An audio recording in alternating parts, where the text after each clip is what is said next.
Dragons, a podcast where two friends pick a book at least one of them has not read and work their way through it a few chapters at a time. I'm your host, Kritter. And I'm your host, Jess. And we finished The Fellowship of the Ring like a week or two ago. And it is very exciting for both of us. And we're going to talk about it today in this special live recording of I don't know what you would call this, like a special episode. Not a regular season episode. It's an exciting episode. I don't know. Bonus? Bonus. Oh my gosh. Bonus is the actual word for that. The special bonus episode where we talk about the entire book and our experience reading it. I want to say thank you to everyone who's here in the chat. I want to say thank you to everyone who listens to this after the fact or watches it on YouTube. And I also want to say, what's up, Jessica? What's up, Kritter? How are you? I'm good. I'm just chilling. Good. This is we don't always go live, so it's always fun to go live. This is our second live stream. Yes. And I'm excited about it. So overall, let's just dive right in. In. If you could, and I didn't ask her this ahead of time. She's not prepared. If you could describe the Fellowship of the Ring in 3 words or less, how would you describe it? Wow, you're right. You didn't prep me at all. I don't even know what I'm going to say here. I'm thinking to it while you're thinking. Yeah, so I guess 3 words or less. 3 words or less. I can do it in 4. Do it 4. I love that. Sort out the ring. Sort out the ring. Okay. We are getting on a path. Yes. We're figuring out what we're doing with the ring. The silly ring that we found in The Hobbit in the last book that we read, season 1. Okay, sort out the ring. I think I'm going to go with just like 1 word, but 3 of them. You know what I mean? And okay. I'm just completely off the cuff here. I literally didn't even think of that question until I said it. Okay, so I'm going to go with quaint, quest, and Samwise. He's my guy. Light blinded, full of fantastic storytelling. I love that. Random Noman, new ring, who dis. That would be for The Hobbit, but I love where your mind's at. Yeah. So way to avoid the question, says Brother Zachariah. I don't think she was avoiding. I think she was just surprised. I was buying time. There was a lot of empty silence there. And I was like, what am I going to do? It's okay. I think that with your quaint and quest, there should be cozy, but it's not as cozy as The Hobbit. It's not. The Hobbit, it definitely has far cozier vibes. And that is something that we were wondering while we were reading The Hobbit. If you recall, when we got to Rivendell, it was everyone seems so jolly and merry and happy-go-lucky, and this is not the vibe that I remember, because most of all of your experience and my most recent experience, like in the 20 years worth, was in the movies. So it was like Elrond's a very stoic dude, you know what I mean? So why are they so happy in The Hobbit? And I believe it was Don Marshall said, well, I mean, the state of the world is different here. Lots of time had passed and lots of things had grown darker and more dire. And so I think that really came through in Fellowship, right? Yeah. And honestly, I hadn't thought of it in that context, in that real world context, until Don had said it. But yes, like the state of the world is that much worse off, as it were. 50 years later, things have gotten darker and more dire. But leave it to our guest to point out that there is an in-world reason for it. All I know is that as somebody who was consuming the story, the voice was drastically different. It was nowhere near as lighthearted. And it was noticeably different. Yeah. Oh, we've got Aldora in the chat. Quaint quest queso.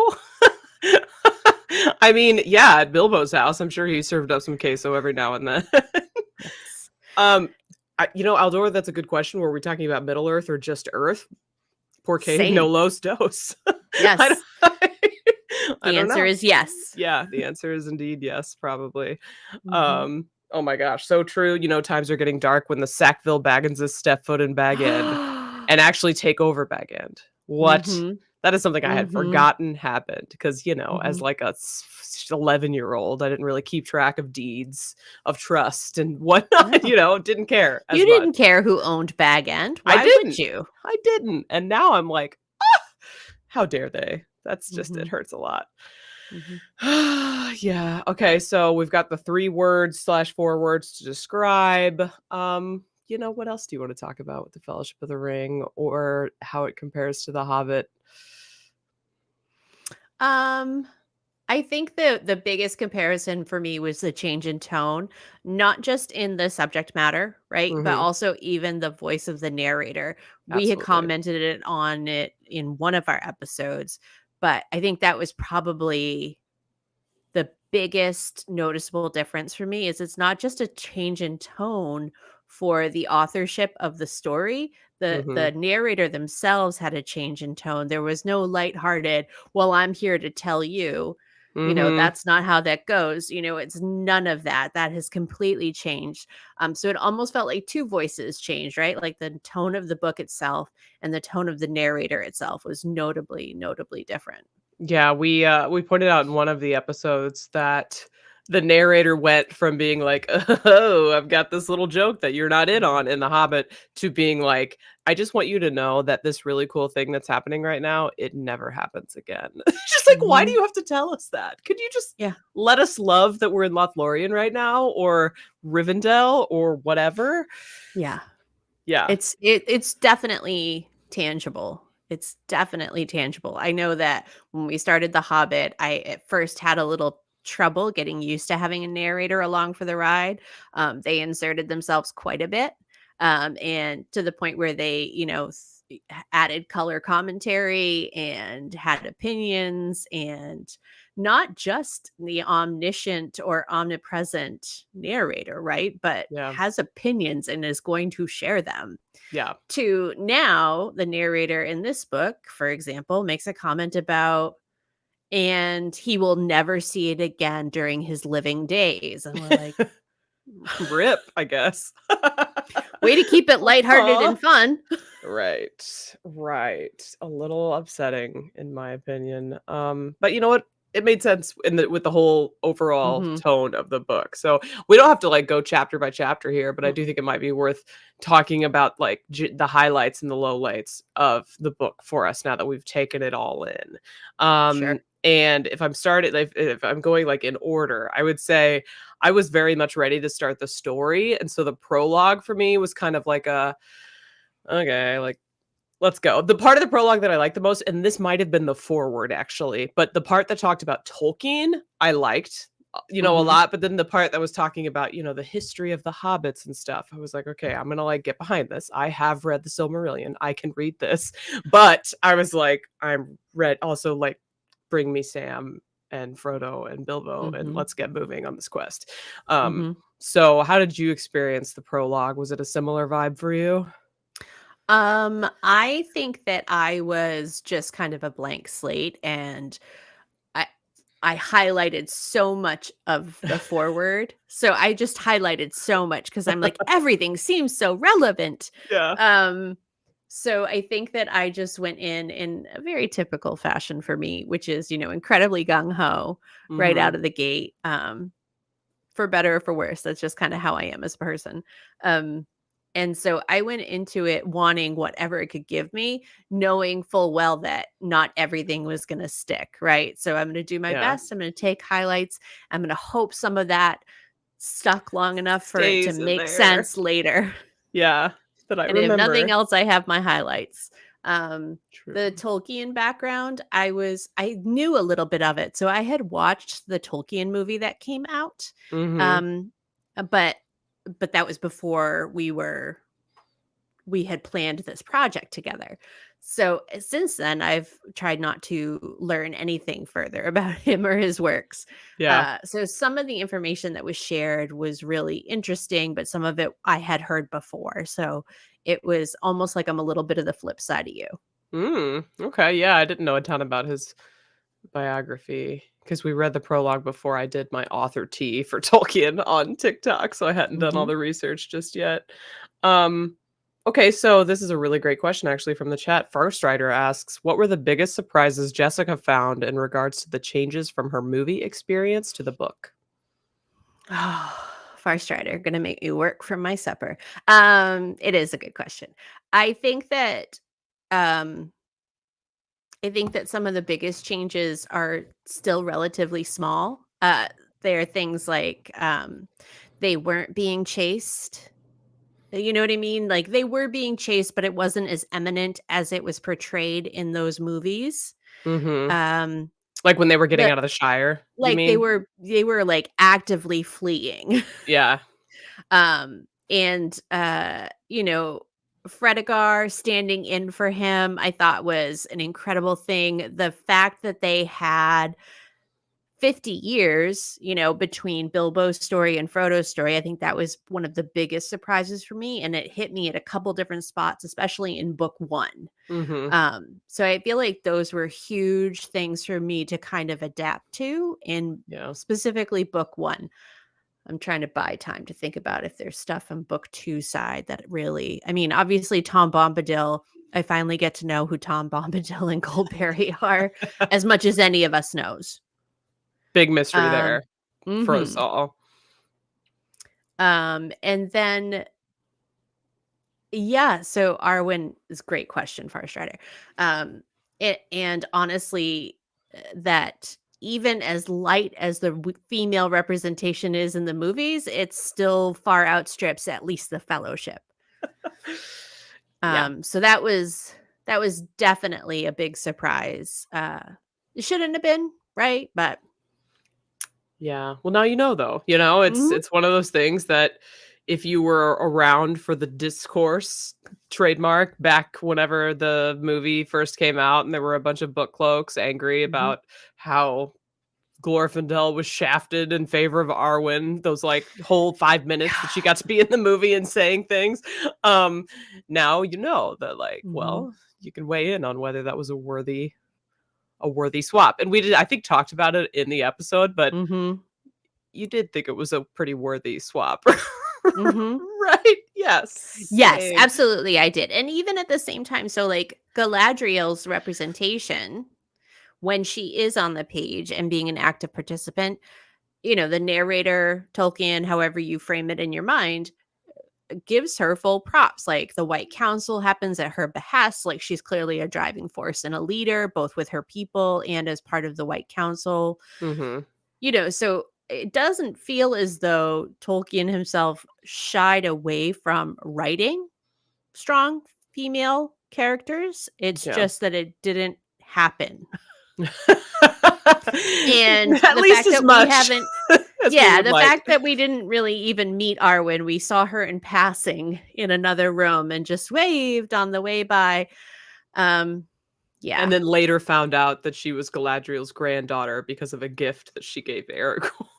Yeah. Like, cool. It's yeah, it's that's I think that's the one thing holding these books back from being my like faves of all time probably. It's just like it Mhm. just hurts my heart that there aren't more amazing women like there are amazing men. And I'm not blaming Tolkien for that. Like he is a product of his time, he was a product of his circumstance. Like I know that, Mhm. he was surrounded by men in education, like in academia and in the war. And so like Mhm. his experience with women was like the wife that he idolized. And that I think we see in like, Mhm. well, a character in the Silmarillion, but also I think we get reflections of her in like all the characters, right? Because they're on this Mhm. pedestal. They're the most beautiful thing you've ever seen. They're well spoken. Everyone idolizes them. All of that stuff. It's like, yeah, I imagine that that's how he saw women, and the fact that he was able, even during his time and having been surrounded by men for his entire life, and a Catholic no less. Like as a Catholic, Catholics are very much like men are in charge, listen to the men, whatever. Mm. He still was able to like make a character like Galadriel says a lot about who he was as a person, I think. Mhm. It means Um, that he could at least conceptualize of it, right? So, yeah, yeah. uh, that's something. It is it is indeed It is something. the thin thread I held on to leaving those chapters. But there were Yeah. lots of other really fun surprises, right? Like there was Sam is a master spy, and Yes. Farmer Maggot is a big person And a legend, and a respected by legend Tom. apparently. Yeah, we So love we him. had some other fun surprises too. They weren't all bad surprises. Yeah, not at all. No, I think so. Like a lot of the stuff I had completely forgotten was kind of delightful in many ways. And oh, you know what? This things that I had forgotten. Speaking of, I forgot how much distance they traveled on the water, and so I am dreading that coming up in my fantasy hike. Yeah. So is that still on foot? For me, I not. I don't think. I don't know. It's a triathlon. I don't know what you signed up for. I wish I could count time on boats because I would go take a boat ride. You could Or, swim it like Gollum. I could swim it like Gollum. Honestly, like I love float trips. Like I could just go on a float trip this summer. But anyway, so yeah, I've talked about this in some other episodes, but I'm doing the Fantasy Hike app, which is comparing me with Mr. Underhill as he walks to Mount Fire or something like that. And he's currently resting in Riverdale still, thank God. And I'm just trying to catch up. I'm still 250 miles behind him. But soon after he leaves Riverdale, as we know, they get into a bunch of boats and ride in a river for a really But long they're time. on the boats for like 10 freaking days. Yeah. Yeah. On That's like a really long time. I know. I'm screwed. Basically, I'm not gonna beat Mr. Underhill, but at least I can follow his journey. It's an Follow in his aspirational goal. footsteps. It is. Yeah. Yes. Random Noman, unfortunately telling all my secrets, but he is not wrong. I will be your best cheerleader. Thanks. I'm trying to From go on the more sideline. walks. I am trying to go on more walks, but for my It's health, hard. but also That's to a catch up. lot of It's miles. a lot of miles. So, anyways, yeah, Aldor, just me in a rubber ring on a lazy river, just circling. Like, I wish that And would if you count. need a support crew, we will be there for Thank you. you. Thank you. One of these days, I'm going to sign up for a marathon. I'm never going to do that, but just so I can catch up. I absolutely not. That's not happening. I don't like running, but I do like walking and hiking. So that it was a huge aside. So No we way. talked about the prologue. We talked about surprises between the movies and the book. I am wondering, do you have any favorite parts just generally from the books? Or the book, the singular book. I guess no, there were two books, book 1 and 2. There were two books, yep. So I think my favorite vibe was having Dawn on, not to knock our other guests, but Leia and Kat were far less chaotic, and Dawn just really made it an hour and a half of chaos in the most lovely, fun way. Like so many tangents, you guys. We had so much fun with it. So in the scheme of fun moment, I would say having Dawn on was a real highlight. Again, having guests in general was a huge highlight. So Leia kicked us off. She kicked that door down and marched right in with authority. Loved Nailed having it. her. Pat came in, and I know you guys didn't get to see a lot of it, unfortunately, because we had so much technical issues both during and after. Yeah. But Pat was a really fantastic guest and would love to have her back sometime. So I love the fact that we elevated it, right? Like I love the fact that we took on guests this year. Yeah. This season. Although technically we did start this at the beginning of the year, so yeah. We did it. 2024. Falls. A lot of my favorite moments are silly things like open in the name of Mordor and Gandalf throwing shade at Merry and Pippin and kind of little moments like that I just had so much fun with going through with you. Oh my gosh. Sam keeping track of Bill. Oh, that was so cute. I was thinking Frodo having to like deal out Bilbo's snarky like bequeathments. Yes. Oh my God. Yes. That was And so also funny. the Sackville Baggins, like just the mock rage I felt for the Sackville Baggins is taking over Yeah. Bag End and the shade that Bilbo threw at Frodo for letting it go down on his birthday, no less. Yeah. Yeah. Aldora said Merry and Pippin already knowing about the ring. Favorite moment. I'm a Yes. sucker for a moment in Yes. any franchise where I love the characters and they all like get together for a little powwow where they're like being Mhm. themselves. You know, it's not Mhm. like the Council of Elrond was really cool and fun, but it was very business oriented. We're going to Mhm. talk about this thing that we need to talk about. Whereas in not Bree, in oh my gosh, where Mary lives in Brandybuck? that's his Buckland. Brandy Buck Buckland. is his, yeah, that's why I couldn't figure it out There we because it's go. like, what is it called? In Buckland, they had their little like dinner time, they had Mhm. their baths, and then they were just like joshing each other about how Sam was spying on Frodo and that they all knew about the ring. And it was all just like this. It reminds me of the Avengers shawarma scene, Yes. or like at the party before they get attacked, and they're all just like Yes. chilling and drinking and flirting with each other. I love that. I love scenes like Yes. that. So it was a And I highlight. loved it because of how intimate it felt, right? So to Yeah. your point, Council of Elrond felt very significant, capital Yeah. S. Whereas that moment was very like we were eavesdropping ourselves, right? Like Yeah. it's a bunch of friends and we are dropping eaves. So that was very well done. Yeah, I just those were such great moments. The little moments. Okay, so I will say the one big moment that really stands out for me was Gandalf and the Balrog. Oh I god. Because we were so used to Gandalf being this like funny, snarky, mysterious, wizard figure who was in and Mhm. out and doing his own thing, and we didn't really get to witness him pop off, as the kids say, Mhm. during The Hobbit or even during the beginning of Fellowship. And then when he had his confrontation with the Balrog, I was just like, this guy gets it. This is a Mhm. level 20 wizard at work and we're finally seeing it. You know what I mean? And so I got the Mhm. chills. I got the hype. Like I was holding the signs, whistling. It was an excellent moment. And I don't usually Mhm. care about battles. And it was so well written. And the way he was like egging it on and like screaming at it and, evoking or invoking his names, like, I love that part. I, Yeah. I, it might, I don't want to say it. I might say that in the book, it was better than it was in the movie, even though in the movie, it's an iconic scene. Like, you shall not pass so it's close, but like the fact that it's close is wild because the movie scene is so good. So Yeah, there's so many great moments from that particular stretch of the book that oh yeah. you can tell they were going as close as possible. They were cutting as close to the edge as they could in terms of trying to one-to-one recreate that vibe. Yeah, without a doubt. I Without had a doubt. something else and then I lost it. It's gone. That's okay. That's okay. Um,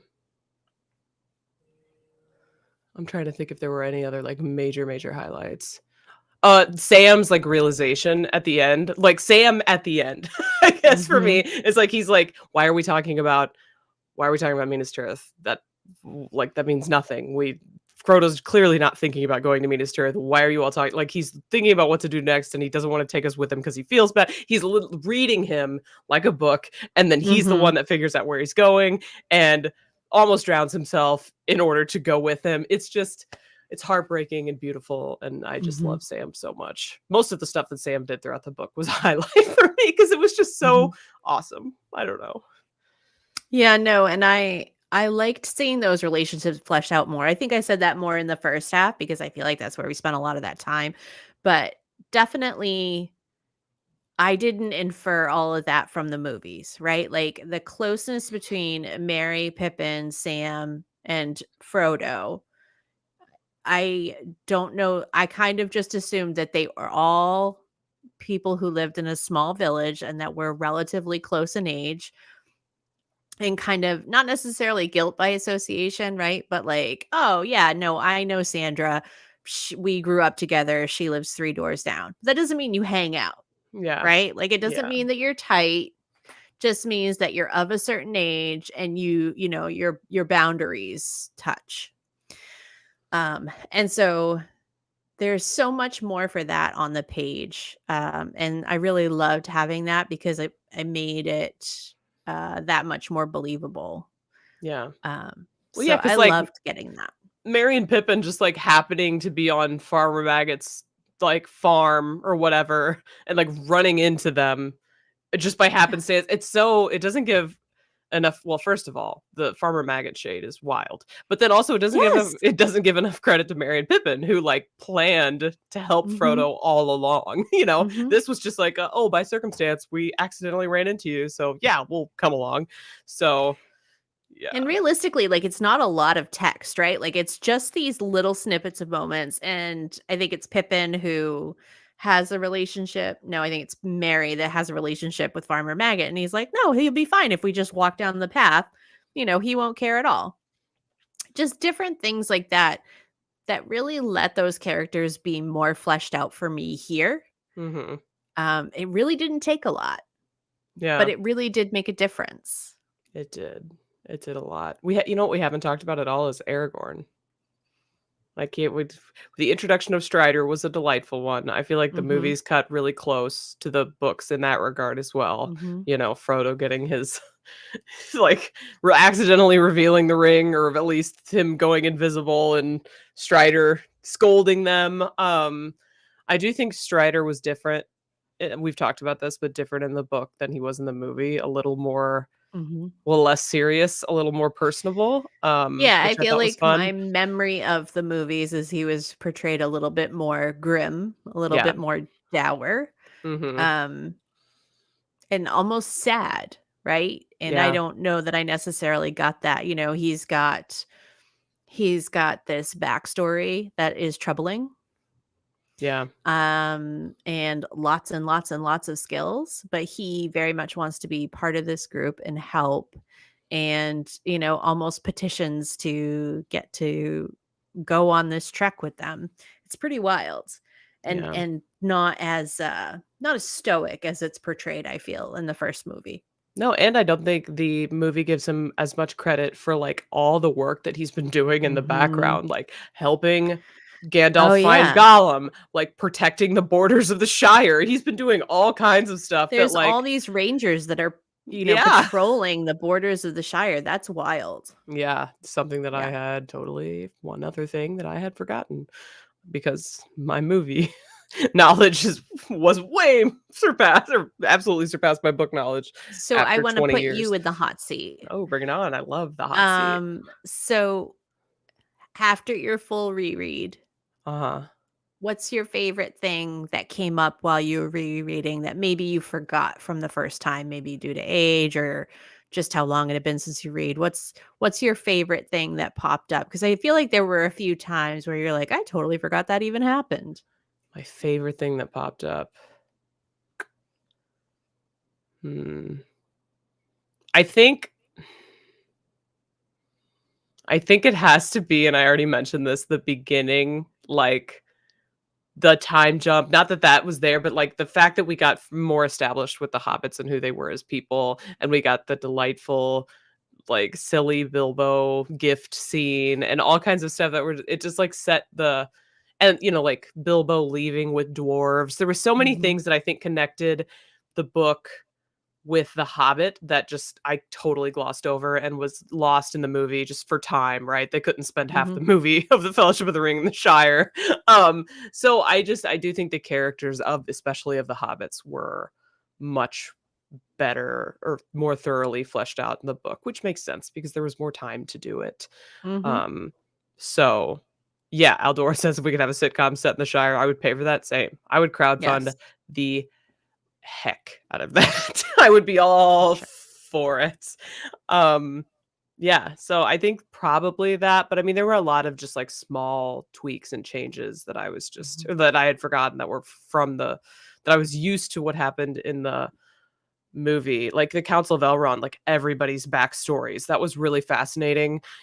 Granted, the plot wasn't advancing, so I was like, okay, I do enjoy whenever things are moving, but getting the, what happened at Mount Doom after I hadn't even thought, like, the movies don't talk about the dwarves at all, right? Except for Mhm. Gimli, son of Glowin. Right. And so the fact that we get to hear like what Sauron's doing in the background and what Gandalf had been doing that Mm. whole time and all of that stuff, we're getting just like all of the context, which Mhm. world building is just on fleek. Do people say that anymore? But yeah, so like the Council of Elrond was perfect for that. Mhm. So yeah, Yeah, I like the those things. silent campaigning of Saruman slash the enemy, intriguing slash terrifying. Yeah, To know that those tactics are being used with some degree of success, at least. yeah, Um, that was really interesting, uh, and crazy to hear. There was so many different things like that. But to your point, they're all kind of little in the scheme of things. I think the thing that surprised me the most about this read, I think I've already commented on it in a previous episode, though, was how much more attached I was to the dwarves from The Hobbit and reliving that in the bowels of Moria. I was not prepared for how upset I was going to be, how attached I had gotten. yeah, Um, so that was really kind of surprising. And also, the balance of that is how elated I was to see Bilbo come back. yeah, yeah, If only for a brief time. It was lovely. And the Frodo Bilbo vibes were immaculate. yeah. The time, even throwaway comments like with the time remaining, Frodo spent as much time with Bilbo as possible. Like, Love that. come on. Yeah. It's really sweet, honestly, because when you think about it, Yes. like, the age difference, like, all of that, it's, like, such a nice relationship that they have, like, mentor-mentee, grandpa-grandson, great-uncle, whatever you wanna call it, Yeah. it's really sweet. I like it a lot. Yeah. I'm a I the Hobbit's really granted, like, in the movies, my favorite character is a Hobbit, so I guess it shouldn't be that surprising, but just generally, like, the Merrys and Pippins and Frodos of the world and Bilbos, I have grown to respect and like them so much more after reading the Mhm. books than from the movies. Granted, like, they're all likable at the very least in the Mhm. movies, like, Pippin's silly, Merry's fun, Frodo is going through it. But in this, like, I do especially think that I like Frodo infinitely more after Mhm. reading him than him in the movie. Because in the movie, it's truly like he has this burden, and that is his primary personality for Yeah. 99% of the movies. Where you get a lot more from him, I think, in the books, personally. Yeah, I loved, I was concerned when we first started that Bilbo would just, feel like a photocopy of Bilbo in some way. Frodo, you mean? So Yeah, yes, I'm sorry, that no Frodo worries. would feel like, a poor man's version of Bilbo in whatever way. And I definitely didn't feel that way by the end. I felt as though, he had his own journey, he had his own experiences, he had his own challenges. Yeah. So I was happy. I didn't want him to be a carbon copy. So, I guess speaking of Frodo and Sam and characters that we love, now might be a good time to go over season/episode MVPs. Everyone, does Sure. that sound like a good time? I feel like it sounds like a good time, so I'm going to share with you all. Well, no, no, no, we're gonna up the suspense. Uh we're not gonna show you everything right away. I am wondering, people in the chat, if you had to guess, if you didn't personally Yeah. tally everything up, just on vibes alone, who do you think were the top 3 That's good. Yeah, yeah, yeah. MVPs? Like top 3. Let us know and we'll talk a little bit more about the characters, but um yeah, because as I mentioned in the episode 9 stream, I just talked about how much more I like Frodo in the books than I do in the movies. Our boy didn't get as much love in the MVP votes, and we'll talk about why, No. like, how the extent of the lack of love was so depressing. So I wouldn't pick Frodo if I were you. Spoilers for that, There because you go. There's the first one's free. first one's free. Don't pick Frodo, because Yeah. even though he had some real nice moments, he didn't win it MVP almost at all. Okay, the votes are coming in. We've got oh no, Aldor says Bilbo and Aragorn make songs together. Love that. All right, so yeah, we've got Light Blinded Fool, Sam, Gandalf, Aragorn. Love that. Mhm. Aldora, Sam and Gandalf are top 3 for sure. Third one is Queen harder. several Sam, Gandalf, Aragorn. I see a Sam, couple Gandalf, of the Aragorn. yep. Sam, Gandalf. Wow. Okay. It's looking. Feels like a trend. It feels like a trend. What if I said a lot of that was right, but one of them is not right? and you have to think also, just like, let me preface all of this, and we'll use this as our lead into who got third place. Mhm. But you have to think about the fact that here we go, Aldora, Sam, Gandalf, Pippin? Question mark. An interesting thought. Mary. All right, so Now you're just throwing now you're hobbits just out. throwing names out there, and you got the wrong Hobbit. First of all, because the actual answer for who got third is Bilbo. And I was going to say, you have to think about the fact that Aragorn wasn't introduced for a good long time in the books. And to be fair, like, Bilbo obviously was there at the beginning and they're kind of in the middle, and that's it. Mhm. But he did get 3 votes to be third. 2 of those votes came no, all 3 votes came from episode 6, so that would have been the Council of Elrond. So I think that's kind of amazing. Yep. He really slayed He it. really shone in those chapters, though. He You know, did. he wrote those songs. Well, first off, he came blasting onto the scene. The songwriting was incredible. The healthy bonding with Frodo, like, just all of that was really, if you walk away from how much exposition was in there, right? The most entertaining part of those chapters were Bilbo. And yes, Light Blinded Fool, exactly. Bilbo volunteering without hesitation to take the ring to Mordor. That's what Probably sold me. Like, I that think that was solidified it. I think that was what I said in the episode. Like, if nothing else, he's old enough to know better. He's faced danger. He knows what he's saying. And he still, without hesitation, stood up and volunteered. Yeah, and I'm looking now at the list, and okay, no, there was one, no, yes, one other unanimous episode. And that episode was Aragorn, and so Aragorn tied with a lot of people for 4th Mhm. place. Excuse me. He got 2 votes, all of the votes in season 2, episode 5, which I believe was between Bree and Rivendell, if I'm not mistaken. Yes, So it would have been the end of book 1. yeah. So those were Yeah. the votes that Aragorn. I mean, it's when he shone the brightest, for sure. Oh, yeah, because it was right. They were headed to the ford. Right. And I had said that he got my vote because he, they never would have made it that far for Yeah. Glorfindel to save him if it wasn't for Exactly. all the skill that Aragorn had exerted along the way. Weathertop era Aragorn. That's a perfect way to put it. Yes. Okay, so he tied with, this is like a huge list that got these people got 2 votes apiece. Tom Mhm. Bombadil, Galadriel, and Mary. And I know Mary Mhm. got major props, like, in different moments, actually. So, like, Mhm. Mary got a vote in season 2, episode 3. So I believe that was when they were in Buckland, if I'm not mistaken. And Mhm. then where's his other vote? Is Mary in that one? I don't In actually see it. episode 1 for Oh, there he's right first. Okay, yeah, in episode 1 for yes. being such a good friend, for being such a bro, right? Because he Mhm. like hung with Frodo while he was going through all of that stuff. Yeah.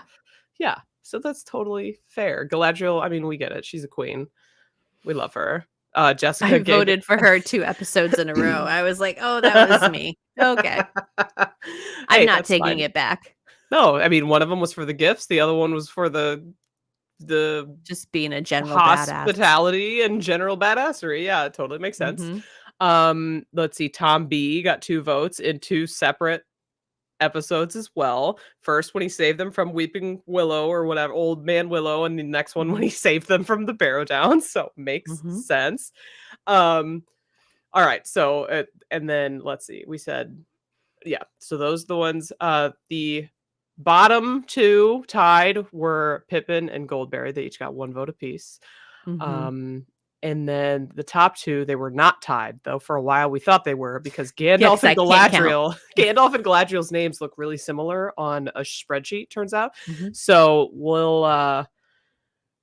I'm just gonna I'm gonna share the screen. So drum roll, please. Let me just do this because I want just, nobody panic. I think this one is hold on. Oh my gosh, now I'm nervous. This is it. Share. Woo! Okay, this is it. So Sam got first place with 5 votes. I hope you guys can see. If you can't see it very well, let me know in the chat. And Gandalf got 4 votes. It was very close. Very close. What I love about Gandalf is that he is all over the board, right? The first episode, the second episode, and the second last episode. So obviously, like, I gave it to him for the Balrog fight, and everybody else was giving it to him for the exposition at the beginning, like having Bilbo keep the ring back, like all of that makes a lot of sense. And then Sam, because I love him. Well, actually, no, we both voted for him twice. Yes. So. Yes. He's Sam earned it. Sam earned it. And who voted for him? That would have been Cat? No. Now I'm confused. Why are there 3 votes? I don't know. In So episode 8? 6. I don't know. Now I'm second guessing myself. Wait, maybe you switched episode 7 and episode 8? No, because we only had 3 guests, right? Or am I crazy? Yeah, so I had given a Pippin vote. I had put in Don Marshall's vote for Pippin on episode 7. Oh. So there should be 4 guest values. 1, 2, 3, 4. So Bilbo was Don's vote for officially 6. For 6, but really who he wanted to vote for was Pippin. Right. But that's because of Pippin in the next. Yeah. Okay. Yes. And then Sam was Cat's vote. No, Pippin was Cat's vote. My gosh. Is it Sam and Gandalf? Are Sam and Gandalf tied? Oh my god, you guys, I can't believe we're doing this live. It's okay. No, I want to make sure we got it right. And I think because I should have been up there. Bill should have been up there. Justice for Bill. I'm pretty sure Cat's vote was Pippin. Don's bonus vote for the next episode was Pippin. And yeah, so that means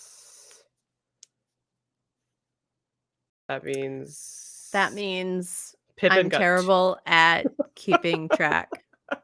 It's okay. I love that there was some drama, some an Oscar moment. We had an Oscar moment right here, like a Moonlight versus what's it called? Not Love Is Blind.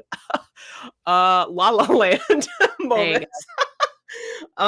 Yeah, so I guess LOL JK, Sam and Gandalf tied for first, which I think makes sense because Gandalf really slayed in this book. Just can't be fired from spreadsheet, Leia. Don't say that. Everything is on a spreadsheet right now. Literally everything. Buying a house, throwing a wedding, moving, all of it is on spreadsheets. She's not fired. It's not her fault. We literally had to retcon Cat's vote into something. The fact that Don picked an extra one, like the chaos was real. So we're not blaming Jessica. We're blaming chaos. And And yeah, honestly, like who doesn't love drama? A little miscount. I think that's super fun. And I'm okay with co-MVPs, Sam v. Gandalf. I'm okay. They were both, I mean, I don't know how everybody in chat feels, but they were both really important in my read. Yeah. Little light-blinded fool Gandalf, I fight a Balrog and that little twerp gets first place. Turns out no. Turns out we tie. Because Lord of the Rings values strong, intimate male relationships just as much as it values awesome fight scenes. Okay. I think we can all, at least I do. At least I love that. Can we take my shame off the screen now? Oh, yes. Sure. We're ending the screen share. Oh my gosh. So true. So true. Light blinded fools warning you not to copy and paste into the wrong spreadsheets because Sackville, you don't want to give Sackville Baggins as a wedding invite. I would never invite the Sackville Baggins to my wedding. I would never. You know, sometimes a little it's drama good at a advice. wedding is fun. Just like a smidge. Just a tiny amount of drama is not I get bad at a enough of wedding. that from my biological contributions, so I'm fine. We've got drama covered. Biological contributions. That's what we're calling family. I love it. Okay. I'm a big fan of that. All right. So we did the MVP and I hope everyone's satisfied. It seems like yes, they were because everybody was guessing Gandalf and Sam. So here we are with Gandalf and Sam. Oh my gosh, I'm just now realizing that I can show comments on stream if I hover over them. So that's a fun thing to be learning this far into the stream. You guys, we are technical masters It's over here. insane. We are nailing all of this. I'm using an entirely different streaming platform than I usually do for Wheel and Chill. So it's like a whole different Ball vibe. game. Honestly, it is. But we also have the episode to see if she picked Sam. She didn't. No. You mean Cat? No, she picked Pippin. And you have to take my word for it because the audio of that is gone. And so it's in the episode, but it's me telling you. So she did pick Pippin. Right? I'm almost certain. You're making me question myself. It's fine. It's fine. So while you're answering that, we should talk about our outros. I think now's a good time. Yes. No time like the present.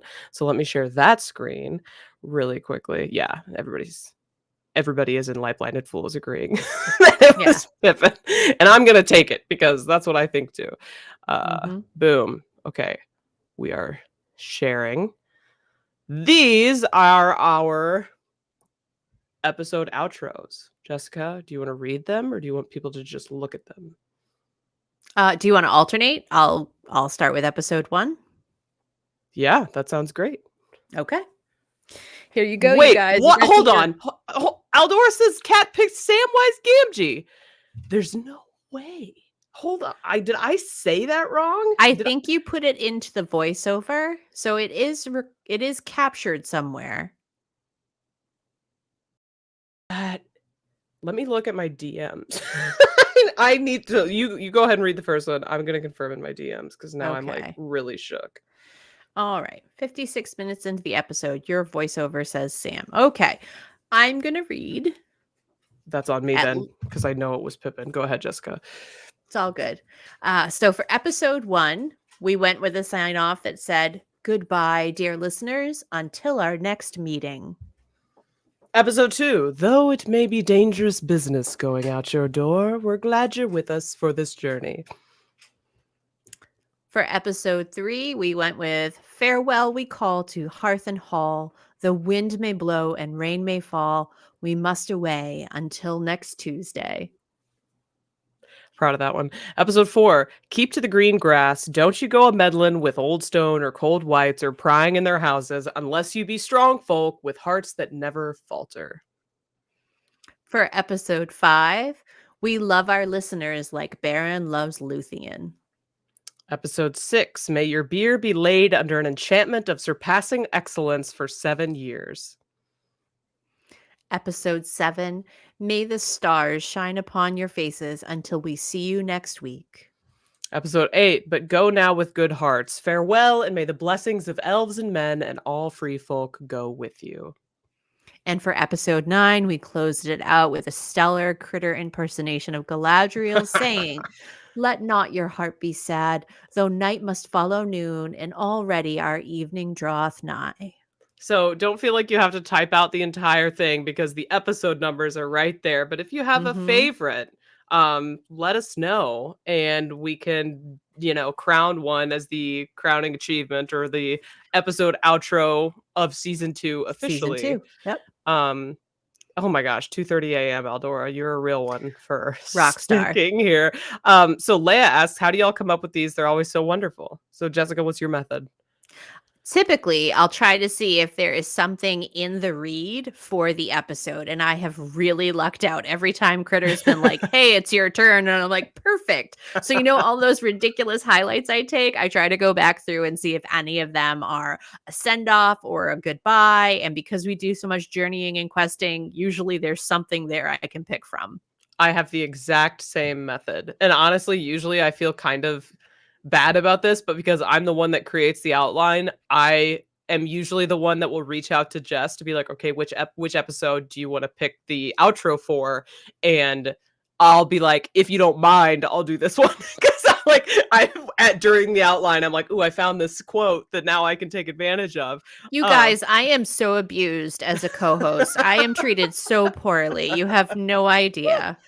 Oh my gosh. And you know what? Just for everyone's peace of mind, I'm going to DM Kat just to make sure that I remembered her pick. And we will tweet about it. So, and we'll post it Okay. in the Discord. So we will know for sure 100% if she Mhm. voted Pippin or Sam. And if she voted for Sam, then Sam wins, which I think makes sense because I love him. And if she didn't, then they're tied, which I think also makes sense because Gandalf was amazing. So that is going to be our conflict resolution Solution. There you strategy. go. And so yeah, if you're not following us on Twitter yet, but Dragons Pod, only one T. 1T. Okay, so we've got some votes in here. Benjamin says episode 9. Yeah, Mhm. that one's beautiful. Little Galadriel, I believe. Mhm. Um episode 8. I love that one too. I think that one's Mhm. a lovely, just overall fantasy vibe outro. Um Episode 2, I think that one is really nice, Eldora. That one I really like the it may be a dangerous business going out your door. That's always, like, hit me in the feels, like, that little sentiment from I I feel like that was a Frodo quote. No, that was a Gandalf quote. I thought it was I thought it was Frodo quoting Bilbo, but I trust your notes more than my memory. I'll be able to tell you in a second. Not that it's important. Okay, okay, okay. Um Gandalf's gonna secretly set it up so it's a tie. That sounds about right to me. Mhm. Most heartwarming episode 5. We love our listeners like Baron Love Lucy. I agree. Best birthday present ever is 6. Yeah, excellent beer. That one I Yes. think is funny. Like it's one of the funnier ones. Okay. Episode 4. And Episode 4 was Tom Bombadil. oh yeah, it was. Okay, so are there any duplicates? I feel like you know what I think though? Okay, Leia's episode 9. 8. Wait, 9 got multiples? Well, I don't know if Aldora was saying that episode 9 is their choice. They quoted episode 9, but then Oh. below it said episode 2 is simpler, but I really like the vibe. Oh, I see. Mhm. I'm choosing to assume that Eldora is just commenting on how late it is for them. But Absolutely fine. episode 8 Um, has 2. And yes, I do really like episode 8. I do I have a do soft too. spot for 9 because it's Galadriel. Okay, people 9 and 8. People so basically what we're saying is we got better as time went on. Yes. Yeah. I love that for us. Oh, but Aldora's official pick is 2. So it's 8.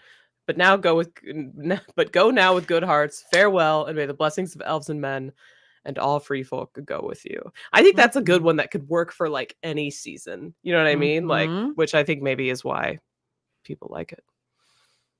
That makes sense. So, right here, while we've got, the folks who hang out with us the most Mhm. on stream, what do we think our plan should be for season 3? Do we want to keep doing this? We workshop it every episode, or do we want to try and pick from the last 2 seasons and see if the group wants to help us pick, or if we have a winner between the 2 groups, or keep workshopping? What do you think, Critter? Leia likes the workshop. So I was just gonna say, like, I know in our mind we were talking about like how a lot of things have outros that people know them by or whatever. Mhm. And part of me thinks that after 2 seasons, we have an intro that we do every time, which is so We like do. people know what we sound like at the beginning. And I think like our thing kind of has become workshopping outros and Mhm. doing them different every time. And yeah, it We looks get a like lot of votes for workshopping in the chat, so yeah, I'm kind we of can into keep it. doing it. Yeah. love flexing my creative muscles, even though sometimes they're like very weak, and then I have to lean on Jessica. I But think we lean into each other. I feel it's true. like we make a good team. Yeah, I agree. I agree. We like pick up where the other is Yes. slacking. If not that you ever slack, you pick up when I'm slacking, and it feels great. So we're a team. Mm. um. So, oh, Aldor, I love that. I often look for good outro quotes as I'm reading. Do we ever line up with what you've identified? Is it ever like, oh, I know that that's what they're gonna pick? And also, if you have picks, you're welcome to share with us. Yeah, because sometimes we're like, oof, it's Scrambly. 30 minutes before recording time. What's my outro? It's my time. So something to think about. We Yeah, love feedback and we do. But recommendations. we generally we like feedback as well. That's They've true. definitely lined up a few times. Awesome. Nice. Yeah. I really, even though I don't think episode 3 got any votes, which is fine, I was really proud of that one because it rhymed. We must wait until next Tuesday. I was just like, Mhm. this one now. This one that would appeal to Bilbo, I think. And you're Um, responsible for We Love Our Listeners Like Baron Loves Luthien. That was also your brainchild. it was. It was. That's true. Because it's true. Yes. Because it's true. Um, yeah. And I just episode 1 didn't get any votes either, but that one I was scrambling. But then it was like, that's what Gandalf says Mhm. after Bilbo leaves, I think. And I was like, that is such a sweet, like, I love that. I don't know. It just like made my heart kind of like twinge a little bit. So I think that one's a really good one. I'm proud of all of them. Frankly, I think we did a great Mhm. job with our outros. Mhm. Um, yeah. Yeah. Okay. So it's been about an hour, which is our normal episode runtime. I know, isn't that crazy? Already an hour. Wild.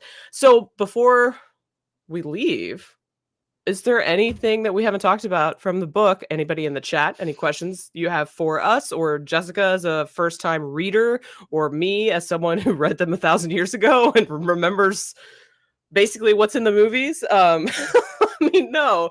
Let us know before we sign off. But yeah, Jessica, do you have anything else that you want to hit on before we call it? I'm really glad that I read it. I look forward to when we dive into the Two Towers. I'm really glad that I read it because I think that there's a lot of context there that is potentially hinted at or was kept as this is the last time they will ever go there ever. There's a lot of stuff that I'm sure is hinted at and is used as subtext. And I can't wait to catch all of those when I do the watch. But I feel like I understand these characters so much more thoroughly um, than I ever had a hope in getting from just the movies. Yeah. So I'm excited. I had been told, I think I shared in a previous episode, or maybe it's season 1 wrap, that I had been told that Lord of the Rings is a tougher read. Mm-hmm. I didn't necessarily find it so far, at least, to be tougher, um, but definitely a more somber tone, a more serious tone. And I'm looking forward to seeing where it goes.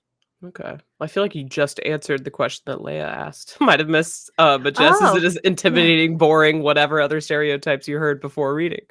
So No, yeah, so just to elaborate that on just a little bit more is the wording and stuff, so there are definitely some moments like, when I have to look up words, it makes me feel a little silly sometimes because I think of myself as a relatively well-read individual, yeah, but same. I just try to take it in stride now, tongue in cheek, and just laugh at myself and go, "There was no way in hell I would have known what that word is, just move on and get over it." Yeah, we're Um, learning. so We're I don't lifelong find it as learners. intimidating as some people might, but I can see why it would be intimidating. It's not to minimize anybody else's experience because, like, I've read I'm somebody that like reads Beowulf and has done Shakespeare and stuff. Not to say that I'm awesome, but like those things don't throw me off. I still have to spend a lot of time to comprehend that stuff. But it doesn't scare me off like other things. So, in that way, I did not find Tolkien's writing style intimidating, but I can see why it would be off putting for some. The writing style is, 75, 80 years old. Like, Hmm. that's not for everybody. It is not contemporary in that way. Yeah, and I guess I like as a kid somehow missed it. Like didn't notice it because I again was just thirsting for the story, and the story was enough to keep me invested. Um but now, like, you know, I was an English minor. I read Mhm. early English literature, and that stuff Mhm. is it was earlier than this, okay? It was Yes. dry. It was really dry. And so this compared to that, oh my Mhm. gosh, like it's a barn buster. It's, you know, we are having Mhm. a great time, party hardy, you know what I mean? So Yep. I think it depends on your experience with literature, right? Like my sister, for example, struggled to get through Harry Potter. She's not a reader. Mhm. She tried and has not yet gotten through Fellowship. I think she did get through The Hobbit, but The Hobbit is objectively a faster read in my opinion. And so it's just, you know, like I get it. Depending on what you're used to, it can be slower, it can be drier. But I think it's a worthy investment, even if it's Mhm. tough. You know, it's like Dune, in my opinion, another really dry one. But I think it's at least the first book, a worthy investment. Um, but yeah, there was something else that Aldor, I believe, at the beginning, like a little bit ago, asked how we felt about the ending, because I do think the ending, Mhm. we talked about it a little bit in the Discord. The ending compared to the movie is not as cinematic. Let's put it that Mhm. way. Um, so do you have any thoughts on that more than like what we hit on in the episode? Uh, Not necessarily more than. I would just go back to it really, um, it I liked it mostly because it clearly showed that it was Frodo's choice. They weren't being forced into it because they were being overrun by orcs. Eh, the struggle between him and Boromir, very intense. We had a lot of discussion about that. Yeah. But I think that I genuinely liked the ending because it showed Frodo being decisive. It showed Samwise being insightful and decisive. So, granted, not as cinematic, right? It's a different medium. I'm not going to hold it to that standard. Yeah. And I think somebody in the Discord mentioned that like this was meant to be one big book, right? So the things Mhm. that the Fellowship of the Ring movie pulled from the beginning of book 2 and put in the end of movie 1 to like spice up the ending and give it like more gravitas, um they were in Tolkien's mind, it was just going to go straight through, right? And so it's kind Mhm. of like almost unfair to be like, well, it could have been cooler, right? Because it Mhm. is that cool. You just have to keep Mhm. reading. You have to just continue the story that he wanted to be all one story in the first place. Mhm. I do think, could they have like cut it in a different spot to make it more exciting? I mean, probably. Like I think the Fellowship of the Ring movie is dang near like the Lord of the Rings movies are my favorite movies of all time, and I think the Fellowship of the Ring movie is a perfect movie. You know, Mhm. it's perfectly paced. I think the ending is so powerful. You know, whenever, I mean, we've all seen the movie, so spoilers for the beginning of Two Towers, the book, but Boromir's death is just like Mhm. heart-wrenching. And since we didn't get that in the Fellowship of the Ring, the book, right now we hate Boromir. We're like, oh my, Mhm. or some of us.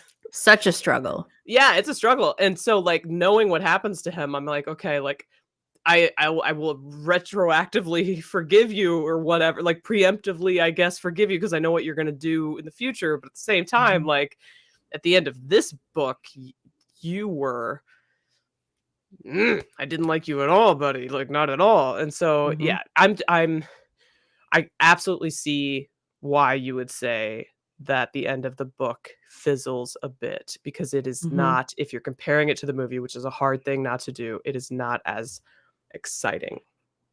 And I would say that it's very easy for me from a mental perspective to be like, he meant this as one unit. Yeah. So I'm like, I can just ease up on my expectations of that Yeah. as a denouement, as a closure. You know what I mean? Because I'm like, in Yeah. his mind, this was a unit of measure, the entire work. Yeah. So I'm able to just go, meh, okay. It's a natural break. It may not be like full on closure, but it is a break. I am being harsh. Yes, light blinded fool. I am saying that I wish Boromir died in the Fellowship. I think he would be more sympathetic if he had, because right now we are not, we as in me, the royal we are not Team Boromir at the moment, okay? Based on a lot of the stuff that we talked about in our final episode. So if it's harsh, so be it. And Aldora says that they need to see how the beginning of Two Towers is like in the books until they can form their full opinion, if that makes sense. And that does make Totally. sense, because it's, yeah, if you continue reading and look at it as this is the same book or whatever, it's probably, I assume, can't speak for everyone or anyone besides myself, that it will feel more complete almost immediately. But ironically, I was going to say that. So, we talk about, I think one of the last things that we wanted to touch on was Hobbit versus Fellowship.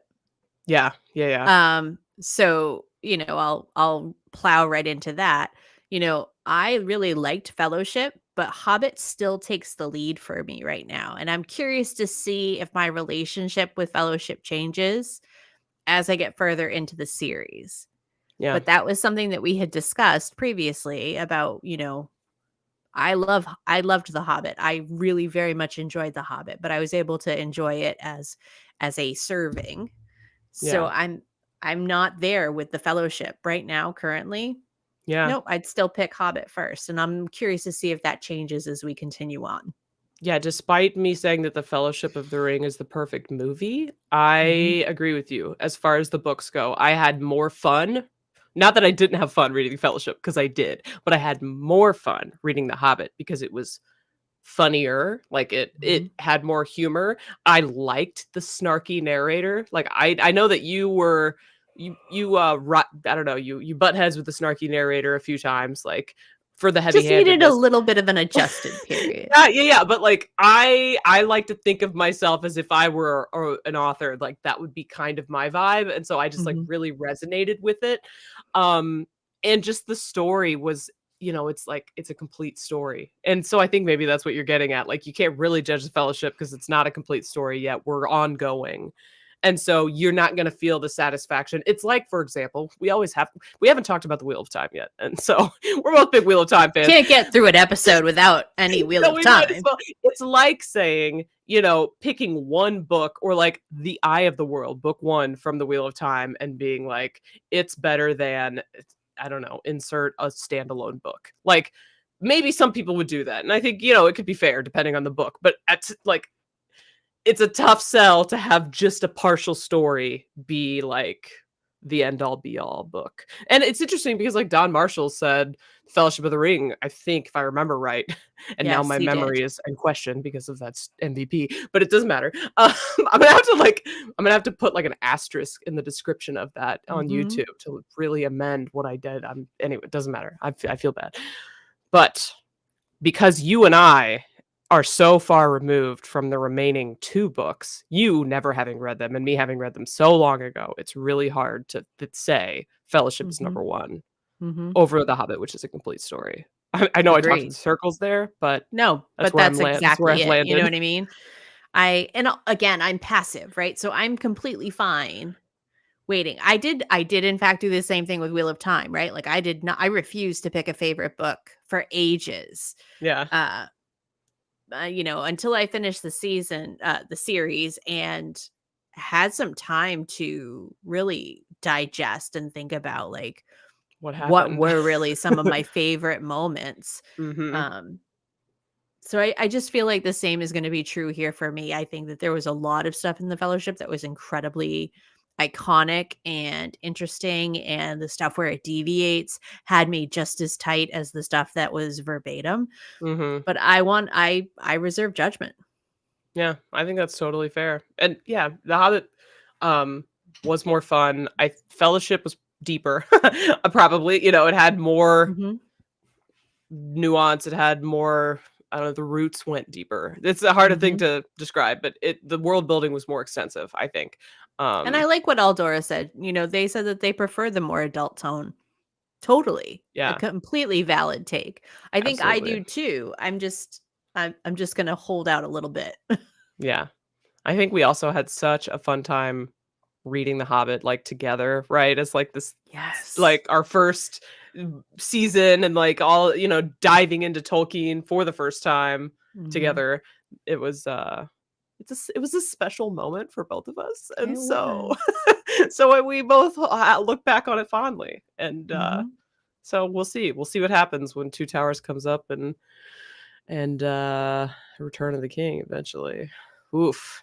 And even though by the way, just to set the record straight, even though I think The Fellowship of the Ring is the perfect movie, it's not my favorite of the trilogy. Gotcha. Yeah, because I Okay. really like emotion. I like to cry. Like I like cathartic feelings, and Mhm. those happen for me the most in The Return of the King. So that's my favorite movie. But Noted. yeah, just so we're all what's your favorite Lord of the Rings movie?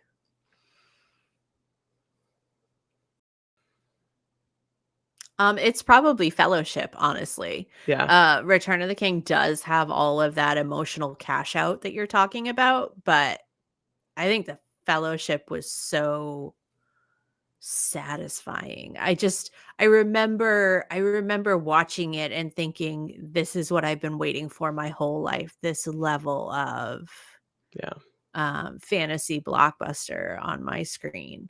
Um, not to, put too much weight on it, but No, I feel you. genuinely, as someone who grew up watching things like V and the original Dune and things like this, not that those aren't wonderful in their own categories, but this was, I felt like Peter Jackson's treatment of Lord of the Rings was a real coming of age story and broke ground for so many more things in a visual media, much like Tolkien broke ground for fantasy as a genre as a whole.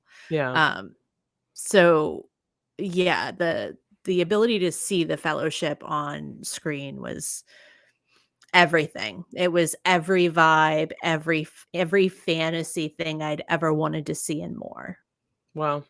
I could totally see that. Plus, it's an insane movie. Like it's Mhm. a perfect movie. So Mhm. a totally valid pick. And yeah, you about to know one. Oof, for me. That just oof, all of it. Mhm. I just love it so much. Can't wait till we get to whatever version of that happens in the books. We'll see. It could be different, could be the same. We'll never know until we get there. Okay, so I feel like we hit all the high points that we wanted to hit. Yes, Mhm. true. I think so. So, I think it's important, given some comments that I've seen that people are looking forward to continuing or already continued, to know when season 3 is going to begin, Mhm. because we wanted you all to know that there's going to be a small break between seasons, which makes sense because they're separate seasons.